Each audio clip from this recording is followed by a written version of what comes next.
Hello UPSC aspirants, my name is Shambhavi. Hope you all are doing well. So हम लोग ना chapter number 1 को पूरा detail में स्टडी आउट कर रहा है. हम लोग ने summary as well study out कर ली है. ठीक है, तो ये है chapter number 1 understanding diversity from class 6 politics. ठीक है, तो आज रिस्पेक्टिव इस वीडियो में हम लोग इसके एक्सरसाइजेस को सॉल्व करेंगे, इसके एक्सरसाइजेस को समझेंगे और उनके आंसर्स फाइंड आउट करने की कोशिश करेंगे.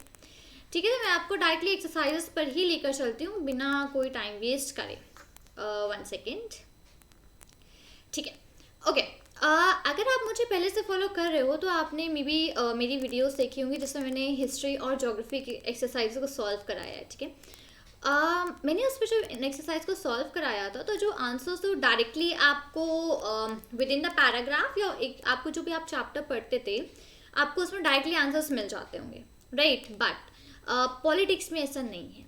पॉलिटिक्स ये क्या है, वो आपकी खुद की अंडरस्टैंडिंग है. ठीक है, इसके जो क्वेश्चंस हैं वो आप अपनी खुद की एक अंडरस्टैंडिंग से इन क्वेश्चंस का आंसर दोगे. ऐसा नहीं है आपको कि कहीं डायरेक्टली 1 लाइन का आंसर मिल जाएगा और आप उसको बोल दोगे. नहीं, जो भी आपने चैप्टर पढ़ा है, जो भी आप चैप्टर में आपने ऑब्जर्व करा है, उन पॉइंट्स को आपको पुट डाउन करना है as in a form of answers. ठीक है, सो इस तरीके से हम लोग इसको सॉल्व करेंगे. अब यहाँ पे जो मैं आंसर्स के क्वेश्चंस के आंसर्स बताऊंगी, मे बी मेरे आंसर्स और आपके आंसर्स डिफरेंट हो सकते हैं. क्यों? क्योंकि it depends on individual person. ठीक है, हर एक पर्सन के अपने खुद के पॉइंट्स होते हैं, खुद के पॉइंट्स होते हैं जो कि हम we are gonna mention up into our answers. ठीक है, so great, let's get started. So my very first question is that draw up a list of the different festivals celebrated into your locality. Which of these celebrations are shared by members of different regional or religious communities? Okay, so हमारा question है कि हमको list करना है कुछ ऐसे festivals जो कि हमारी लोकेलिटी में सेलिब्रेट होते हैं और उन सेलिब्रेशंस में कौन से ऐसे फेस्टिवल्स हैं जिनको कि डिफरेंट रिलीजियंस या रिलीजियस कम्युनिटीज़ के मेंबर्स आपस में शेयर करते हैं. फेस्टिवल्स आप इस चीज़ को अपने लोकेलिटी में नोटिस कर सकते हो. लेट्स से कि आपकी लोकेलिटी में festivals let's say Onam, Diwali, Holi, Janmashtami, Christmas, Rakshabandhan, many festivals are like this, right. हो सकता है ये सारे के सारे फेस्टिवल्स सेलिब्रेट होते हैं. अब इसमें रिलीजियस फेस्टिवल्स कौन कौन से रिलीजियस फेस्टिवल्स जैसे कि ओणम है, राइट, होली, क्रिसमस. तो ये रिलीजियस फेस्टिवल्स हैं जो कि डिफरेंट रिलीजनल और रिलीजियस कम्युनिटीज़ इन फेस्टिवल्स को सेलिब्रेट करती हैं. ठीक है, आप लिस्ट ऑफ फेस्टिवल्स आप अपने हिसाब से कितने फेस्टिवल्स उसको यहाँ पे लिख सकते हो, आप उनको देख सकते हो, जान सकते हो कितने कितने फेस्टिवल सेलिब्रेट होते हैं. ठीक है, great. Okay, now goes out my second question that what do you think living in India with its rich heritage of diversity adds to your life? अब आपको क्या लगता है कि इंडिया में रहने से जो आपकी मतलब जो डाइवर्सिटी आपकी लाइफ में क्या रिच हेरिटेज ऐड करती है? अच्छा, इस क्वेश्चन का आंसर अगर आप मुझसे पूछो तो मैं इसका आंसर ये दूंगी कि हम लोग डिफरेंट लैंग्वेजेस जो है अपने फ्रेंड्स से सीखते हैं, राइट. अब जैसे हम लोगों ने समीर 1 और समीर 2 की स्टोरी पढ़ी थी, उसमें समीर 1 को इंग्लिश आती थी, समीर 2 को इंग्लिश नहीं आती थी, वो हिंदी उसको आती थी, राइट. तो अब अगर जैसे कि आपका कोई फ्रेंड है वो किसी दूसरे रिलीजन को बिलोंग करता है, सो उसकी खुद की कोई मदर टंग होगी, राइट, जो कि वो यूज़ करता होगा. ठीक है, लाइक पंजाबी और वॉट एवर बंगाली. तो अब अगर आप अपने फ्रेंड के साथ रहोगे तो आप उसकी जो लैंग्वेज है थोड़ी बहुत तो आप सीख जाओगे, राइट. बोलना नहीं तो एटलीस्ट समझना तो आप सीख ही जाओगे अगर आप उसके अपने फ्रेंड के साथ रहोगे. तो इस तरीके से हम लोग अलग अलग लैंग्वेजेस सीख जाते हैं. अगर कोई सामने वाला पर्सन जिसके साथ आप रहते हो तो अगर वो किसी दूसरे रिलीजन को बिलोंग करता है तो आपको कोई दूसरी लैंग्वेज आप एक्चुअली आपको सीखने को मिलती है, आपको जानने को मिलती है, राइट. और हम अपनी लाइफ को कैसे एनरिच करते हैं, हम अपनी लाइफ को ऐसे एनरिच करते हैं कि हम उसमें अलग अलग कल्चर ट्रेडिशंस को जानने की कोशिश करते हैं, राइट. हम लोग डिफरेंट रिलीजन्स और जो रिचुअल्स जो अलग अलग डिफरेंट रिलीजन्स होते हैं उनके जो रीति रिवाज होते हैं, उनके जो रिचुअल्स होते हैं उनको हम लोग ऑब्जर्व करते हैं. कहीं फ्रेंड्स में, कहीं नेबर्स में, कहीं ऑफिस में. तो हम लोग डिफरेंट रिलीजन्स के जो रिचुअल्स होते हैं उनको भी ऑब्जर्व करते हैं. तो living in India with its rich heritage of diversity adds to your life. So yes, for sure it adds to your life. क्यों? क्योंकि आपको दूसरे रिलीजन्स के बारे में, उनकी लैंग्वेजेस के बारे में, उनके कल्चर के बारे में, उनके रिचुअल्स के बारे में, राइट, इन सब के बारे में आपको जानने को मिलता है अगर आप किसी ऐसे पर्सन साथ रहते हो जो अगर किसी दूसरे रिलीजन वगैरह को बिलोंग करता है तो, राइट. तो या इसका आंसर इस तरीके से आप इसको यहाँ पे पॉइंट आउट कर सकते हो. ठीक है. Next, my very third question is that do you think the term unity in diversity is an appropriate term to describe India? अच्छा, क्या आपको लगता है कि जो यूनिटी इन डाइवर्सिटी जो टर्म है, क्या ये बिल्कुल सही है इंडिया को डिस्क्राइब करने के लिए? What do you think Nehru is trying to say about Indian unity in the sentence quoted above from this book, The Discovery of India? ये जो बुक पंडित जवाहरलाल नेहरू जी ने लिखी थी, जो बुक जो कि है द डाइवर्सिटी ऑफ इंडिया, इसके बारे में हम लोगों ने लेक्चर में डिस्कस भी किया, राइट. तो आपको क्या लगता है ये जो जवाहरलाल नेहरू जी हैं, ये इंडिया की यूनिटी के बारे में उन्होंने जो सेंटेंस लिखा है इस बुक में, ये उससे क्या कहना चाहते हैं एक्चुअली? सो पहला क्वेश्चन था, do you think the term unity in diversity is an appropriate term to describe India?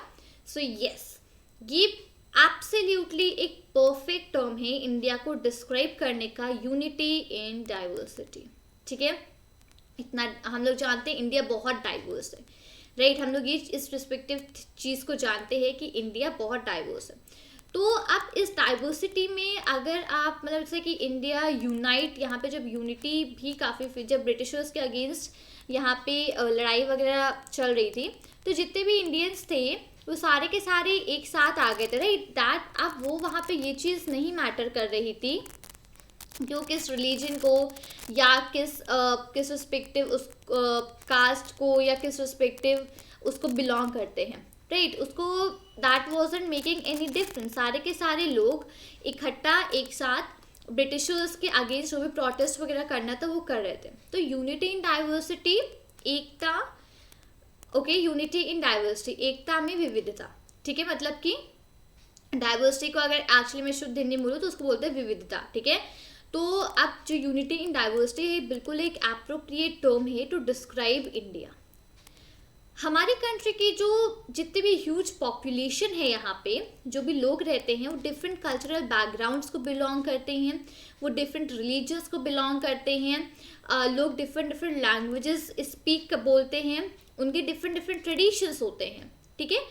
तो अब ये इतना ज़्यादा इतना बड़ा डाइवर्स नेशन है और ऑलवेज और हमेशा ये यूनाइटेड, हमेशा ये एकता यहाँ पे जो बनी रहती है.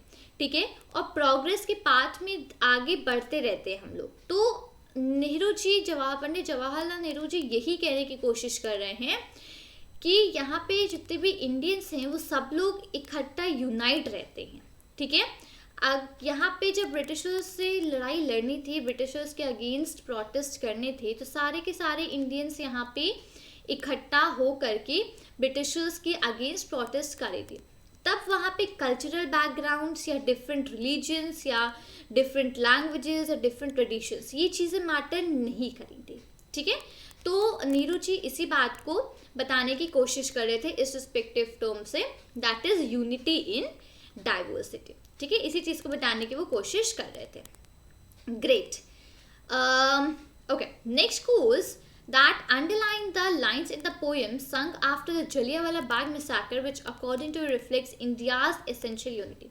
अब जो पोएम, ये जो जलियांवाला बाग मिसाकर के बाद जो पोएम यहाँ पे गाई गई थी, जो हम लोगों ने अभी पढ़ी थी, तो उसमें आपके अकॉर्डिंग उन लाइंस को अंडरलाइन करिए जो कि इंडिया की यूनिटी को रिफ्लेक्ट करते हैं. ठीक है. तो वह हम लोग चलते हैं यहाँ पर ऊपर उस पोएम पे और देखते हैं उस पोएम को. ठीक है, ये हमारी पोएम थी. ठीक है. So don't forget the days of blood O friend, in the midst of your happiness remember to shed a tear for us. The hunter has torn away every single flower. Do plant a flower in the desert garden, dear friend. Having fallen to billets we slept in Jallianwala Bagh. Do light a lamp on his lonely grave, O friend. The blood of Hindus and Muslims flows together today. Do soak your robe in the river of blood, dear friend. Some rot in jails while others lie in their graves. Do shed a few tears for them, O friend. इसमें कौन सी line है जो कि यहाँ पे जो unity थी for India, तो इसमें जलियांवाला बाग मैसाकर की जो पोएम है इसमें कौन सी लाइन इंडिया की जो यूनिटी है उसको रिफ्लेक्ट करती है? तो यहाँ पर ये रिस्पेक्टिव लाइन है, the blood of Hindus and Muslims flows together today. ये रिस्पेक्टिव लाइन है जो कि इंडिया की यूनिटी को डिस्क्राइब करती है।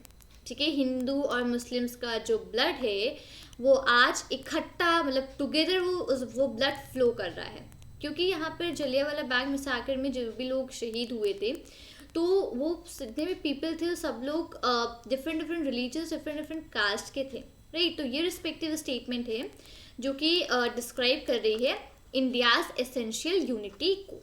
ठीक है, ग्रेट।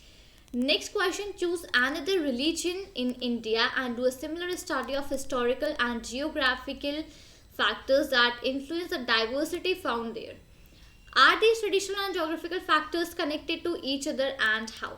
अब ये रिस्पेक्टिव क्वेश्चन है, इसको आप अपने आप सॉल्व करने की कोशिश करिएगा कि कोई इंडिया में कोई रीजन, कोई दूसरा रीजन फाइंड करिएगा, ठीक है, चूज करिएगा और वहाँ पे एक सिमिलर स्टडी करिएगा कि जो हिस्टोरिकल और जो जोग्राफिकल फैक्टर्स हैं जो कि डाइवर्सिटी को इन्फ्लुएंस करते हैं, जो वहाँ पे मिलते हैं, तो क्या ये जो हिस्टोरिकल और जोग्राफिकल फैक्टर्स है क्या ये इकट्ठा कनेक्टेड हैं, और अगर हाँ कनेक्टेड हैं तो किस तरीके से यहाँ पर ये कनेक्टेड हैं। ठीक है, इस चीज़ को अपने आप स्टडी करके एक बार देखिएगा, एक बार इस चीज़ को समझिएगा।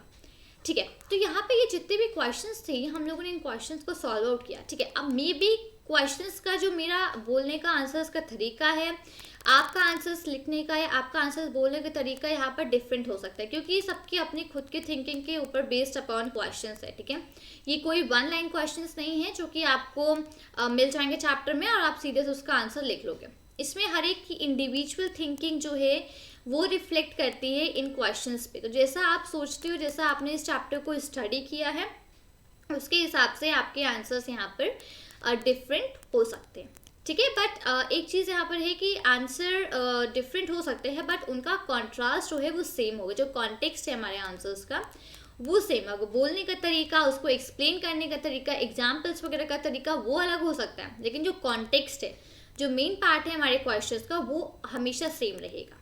ठीक है, तो उम्मीद करती हूँ आपने क्वेश्चंस को सॉल्व करा होगा, आपके खुद के डिफरेंट आंसर्स होंगे। तो अगर जो भी आपके आंसर्स हैं आप उनको नीचे एक बार कमेंट में मेंशन कर सकते हो। किसी भी रिस्पेक्टिव क्वेश्चन के आपने जो भी आंसर फाइंड आउट किया है, जो भी आंसर आपने लिखा है, आप उसको कमेंट में मेंशन कर सकते हो। ठीक है, तो उम्मीद करती हूँ कि आपको ये पूरा चैप्टर समझ में आया होगा। यूनिट 1 का फर्स्ट चैप्टर यहाँ पे होता है फिनिश। नेक्स्ट वीडियो से हम लोग यूनिट 1 का ही सेकेंड चैप्टर की तरफ बढ़ेंगे। उसमें भी डाइवर्सिटी के बारे में बात हुई है, लेकिन रादर दैन डाइवर्सिटी उसमें कुछ और भी चीज़ों की बात हुई है, सो वो हम लोग सेकेंड चैप्टर में ही डिस्कस करेंगे। तो उम्मीद करती हूँ कि आपको वीडियो अच्छा लगा होगा। वीडियो अच्छा लगा हो तो वीडियो को लाइक करें, अपने फ्रेंड्स के साथ शेयर करें और चैनल को सब्सक्राइब करना मत भूलिएगा। मिलती हूँ आपसे नए वीडियो के साथ। Children, thank you and take care. जय हिंद।